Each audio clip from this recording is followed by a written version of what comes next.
నమస్కారం.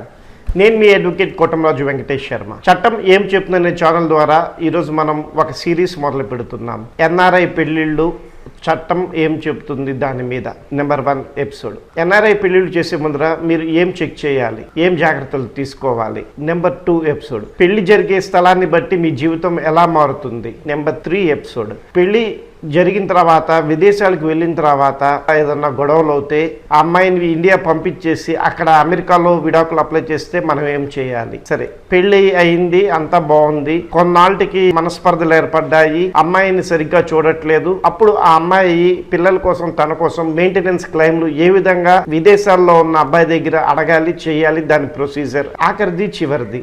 గొడవలు శృతి మించిపోయినాయి, పెద్దలు సెటిల్ చేశారు, పిల్లలు ఎవరి దగ్గర ఉండాలనే సమస్య మొదలవుతుంది. పిల్లల మీద ఎవరికి హక్కు ఉంటుంది? ఒకళ్ళ పిల్లలు అమెరికాలో పుడితే వాళ్ళకి ఇండియాలో ఉంచే హక్కు ఇండియాలో ఉన్న తల్లి దగ్గర ఉంటుందా లేదా? ఈ సిరీస్ లో ఇవన్నిటి మీద మీకున్న సందేహాలన్నీ కూడా మీకు వివరంగా తెలియజేస్తాం. మొదటిది ఎన్ఆర్ఐ పెళ్లిళ్ళు. మనందరికీ తెలిసిందే, ఇది మన ఆడపడుచుల సమస్య. ప్రతి ఒక్క తల్లి తండ్రి తన పిల్లల్ని మహారాణిలా చూడాలని, ఇతర దేశాల్లో యుఎస్ లో యూకేలో సంబంధం ఇచ్చి పెళ్లి చేయాలని చెప్పి కళ్ళ కంటం, మహారాణిలాగా చూడటం, విమానం ఎక్కించి పంపించడం, కొన్నాళ్ళకి గొడవలై ఆ అమ్మాయి ఇండియా తిరిగి వచ్చేయటం, తల్లిదండ్రులు ఏం చేయాలి అనే సమస్యతో ఉంటారు. దానికి చాలా ఉదాహరణలు ఉంటాయి. నిజ జీవితంలో జరిగిన ఒక ఉదాహరణతోటి మీకు చెప్తాను. విజయవాడలో ఉన్న ఒక అమ్మాయి యూకేలో ఉన్న ఒక అబ్బాయికి ఇచ్చి పెళ్లి చేశారు. అక్కడికి ఆ అమ్మాయిని పంపించారు, చాలా భారీగా కట్నం ఇచ్చారు, చేశారు. అక్కడికి వెళ్ళిన తర్వాత ఆ అబ్బాయి అక్కడ పిజ్జా డెలివరీ చేస్తున్నాడని చెప్పి తెలిసింది. అదేమిటని ఆ అమ్మాయి ప్రశ్నించి, ఆ అమ్మాయి తల్లిదండ్రులు ప్రశ్నిస్తే గొడవలు మొదలయ్యాయి. ఆ అమ్మాయిని ఆ అబ్బాయి తిరిగి ఇండియా పంపించేశారు.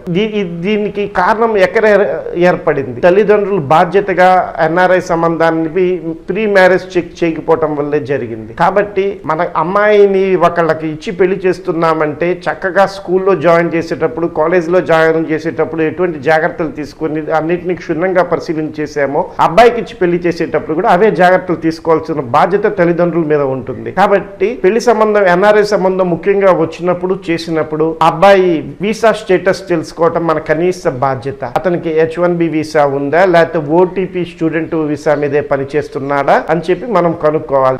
ఆ వివరాలు ఇవ్వండి, మా ఆడిటర్ గారికి చూపించాలి అని చెప్పి మనం వాళ్ళని అడిగటంలో ఎటువంటి తప్పు లేదు. అవి ఇవ్వాల్సిన బాధ్యత కూడా అబ్బాయి తల్లిదండ్రుల మీద, అబ్బాయి మీద ఉంటుంది. రెండోది, అతను అమెరికాలో ఉంటున్నాడు, 5 లక్షల వరకు జీతం వస్తుంది అని చెప్తారు. 5 లక్షలు అతని జీతం వస్తుందా, ఎంత జీతం వస్తుంది అని చెప్పి మనం తెలుసుకోవాలంటే అక్కడ అమెరికాలో W2 ఫామ్ ఉంటుంది. అది కానీ ఇన్కమ్ ట్యాక్స్ రిటర్న్స్ కానీ కావాలని చెప్పడగండి. వాళ్ళు ఇవ్వటానికి ఏదన్నా సందేహించినట్లయితే వాళ్ళు ఏదో దాస్తున్నట్టే లెక్క. మూడోది, ముఖ్యమైనది, ఆల్రెడీ అతను ఏదన్నా అక్కడ లివ్ ఇన్ రిలేషన్షిప్స్ లో కానీ ఆల్రెడీ పెళ్ళయిందని కానీ మీకు చెక్ చేసుకోవాల్సిన బాధ్యత కూడా ఉంటుంది. దానికి అమెరికాలో కాంట్రాక్ట్ మ్యారేజెస్ ఉంటాయి. అది పబ్లిక్ రిజిస్టర్డ్ డాక్యుమెంట్స్ లో రిజిస్టర్ అయి ఉంటాయి. వాటిని బ్యాక్గ్రౌండ్ చెక్ చేయడానికి కూడా ఇతర దేశాల్లో చాలా సంస్థలు ఉన్నాయి. ఆ సంస్థల వివరాలు అవి కావాలంటే మీరు మమ్మల్ని పర్సనల్ గా మెయిల్లో కాంటాక్ట్ అవుతే మీకు ఇవ్వగలం.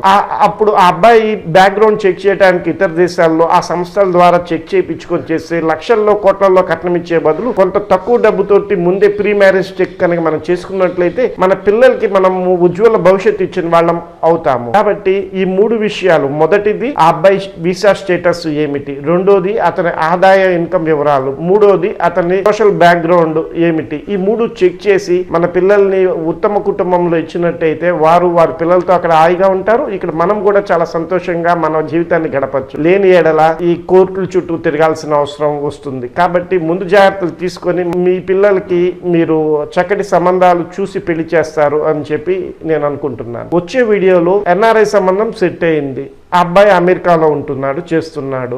ఇప్పుడు పెళ్లి చేద్దామని డిసైడ్ అయ్యారు. ఎక్కడ పెళ్లి చేద్దాం? పెళ్లి చేసే స్థలాన్ని బట్టి, పెళ్లి చేసే ప్రదేశాన్ని బట్టి మీ జీవితం ఎలా మారబోతోంది. అమెరికాలో చేయాలా పెళ్లి, ఇండియాలో చేయాలా?